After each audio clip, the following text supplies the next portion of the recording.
Eto, mainit-init na balita. Bagong update sa basic training para sa mga seafarers. Ano ang mga dapat mong malaman at kung paano ang proseso ng pagkuha nito. Hello, what's up mga Kamarino? Magandang araw sa ating lahat. Ako nga pala si Kamarino Vlog.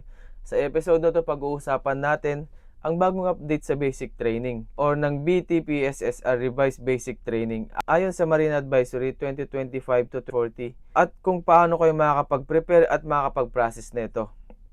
Kaya kung balak mong maging seafarer or isa ka ng seafarer, importante na alam mong tama ang training mo para tanggap ito sa manning agency at sa principal company.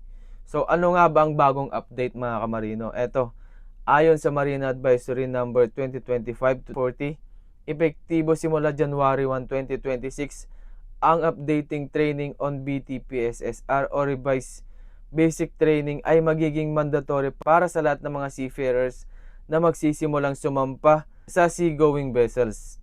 Ibig sabihin mga Kamarino, kailangan mo yung pinagsamang bagong version ng basic training na may updated content para sa Personal Safety and Social Security or PSSR, kasama ng ibang BT modules mga Kamarino.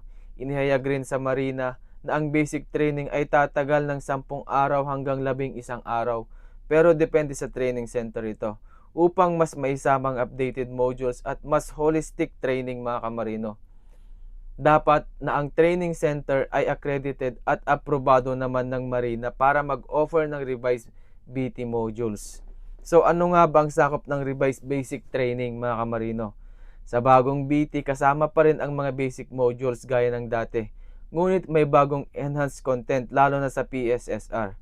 Narito ang mga karaniwang modules: Personal Survival Techniques, Fire Prevention and Firefighting, Elementary First Aid CPR, Personal Safety and Social Responsibility. Ito yung PSSR, Enhanced version mga Kamarino.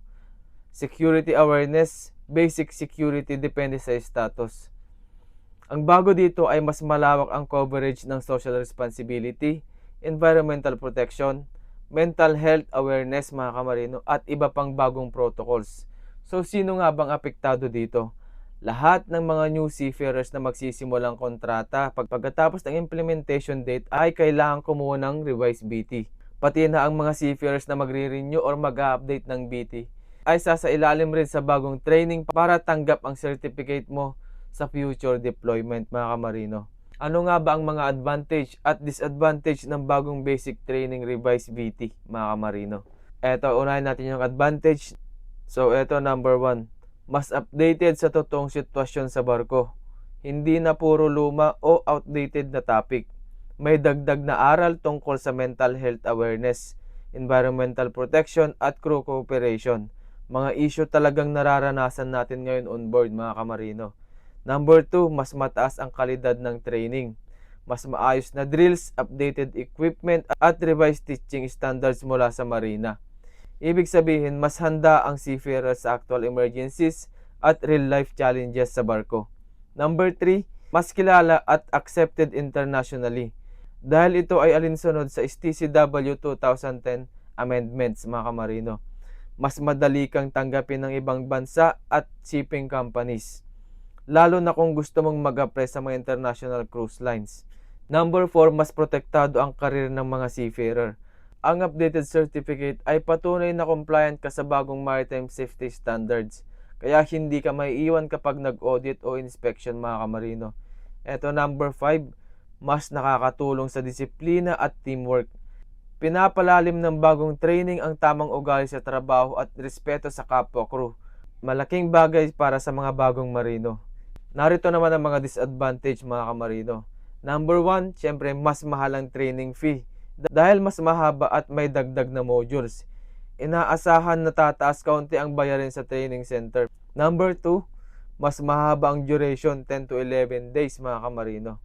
Medyo mahirap para sa mga seafarers na nagmamadaling magparinyo o gustong makasampa kaagad. Number 3, limitadong schedule at slots.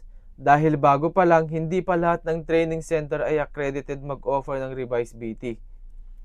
Baka kailangan mo pang maghintay o mag-travel sa ibang lugar para makapag-training. Number 4, transition period confusion. Marami pa ring seafarers ang nalilito kung kailan required at kung tatanggapin pa ba ang lumang BT. Kaya mahalagang sundan ang mga advisory ng Marina at DMW mga kamarino. Number 5, extra hassle sa documentation dahil bago ang format ng certificate. Kailangan siguraduhin na ma-encode sa Marina system. Minsan may delay o error sa database mga kamarino. So ano sa tingin nyo mga kamarino? Pabor ba kayo? Or okay lang ba sa inyo ang revised basic training mga kamarino? So pa-comment naman ako dito sa baba. At para malaman natin ang mga opinion ng bawat isa mga kamarino. So yun lamang. God bless and good luck sa ating lahat mga kamarino.